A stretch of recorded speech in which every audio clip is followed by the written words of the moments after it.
Okay, so today I want to tell you about something I learned from my science class, and ask you whether you think, what do you think of it? I'm gonna ask you what do you think of it, and if you think something is this or something that fits in this category or situation. Okay, first of all, I wanted to introduce you to philosophical zombies. Essentially, philosophical zombie is an argument of thought experiment that the two physical organism, I say two same creatures, can provide you the same information, which you think hypothetically that it is conscious. So what is conscious? Honestly, we say conscious is like our attention, that we're aware of the surroundings, we're aware of our environment, and we're able to take in information, process them, and generate an output. Just like in a normal conversation where we talk, I tell you something, you think of it, and then you come up with the response.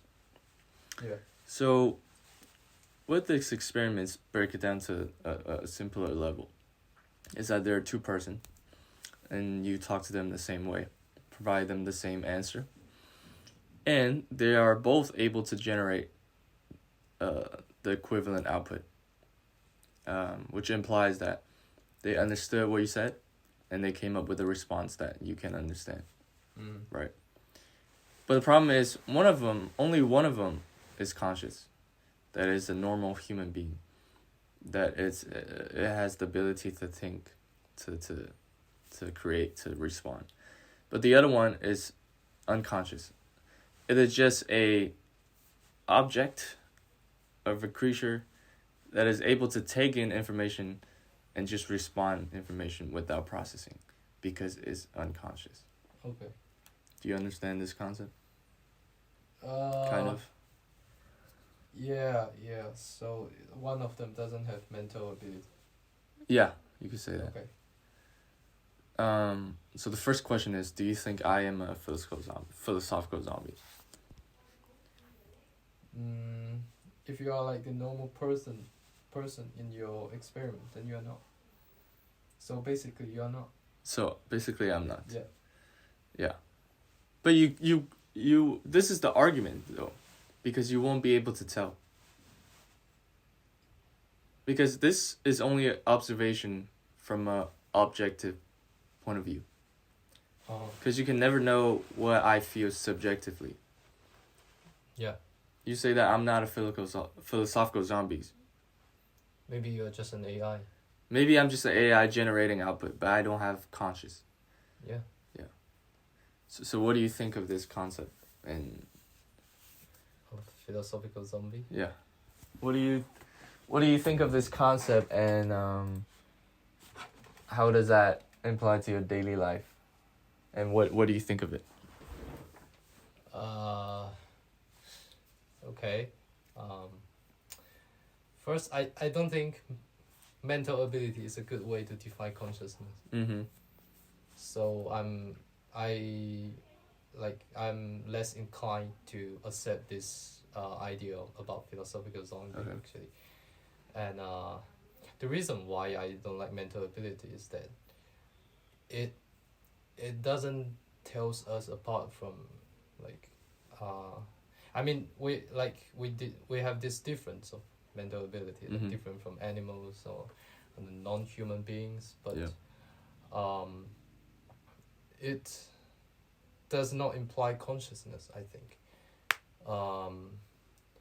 But yeah, I cannot provide you with much reason here. Yeah.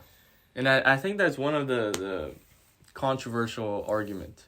Right now there's basically two school of thoughts that we learn from class. The first one is that consciousness is a fundamental building block of this physical world.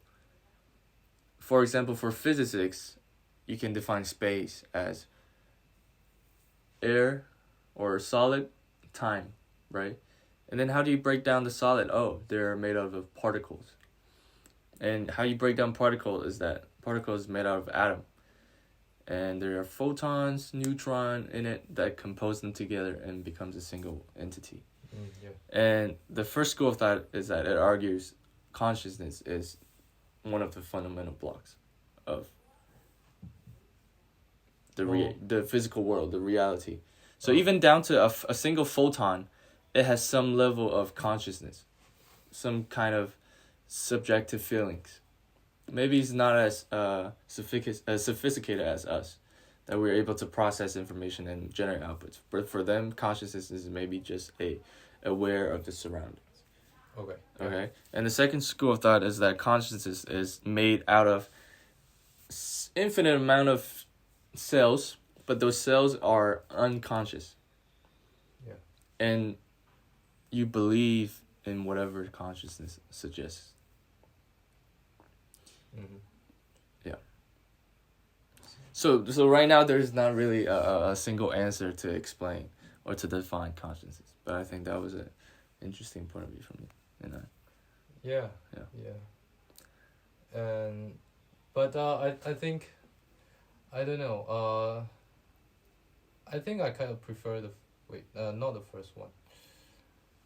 What was the first one again? Saying that cell have conscious. Yeah. Like these atoms have some kind of some level of conscious.